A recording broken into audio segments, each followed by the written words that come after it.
Hello everyone, in today's video we're going to see how you can change your DoorDash area. Now let's say you've changed your location if you're somewhere else.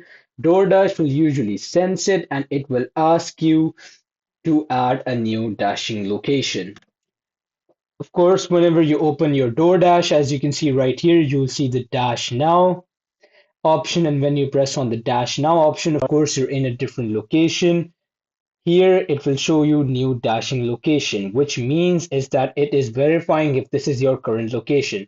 Now what you'll basically do is you'll press on OK right here, and that will update your location, and in this way you will be able to change your DoorDash location. So it's as simple as that.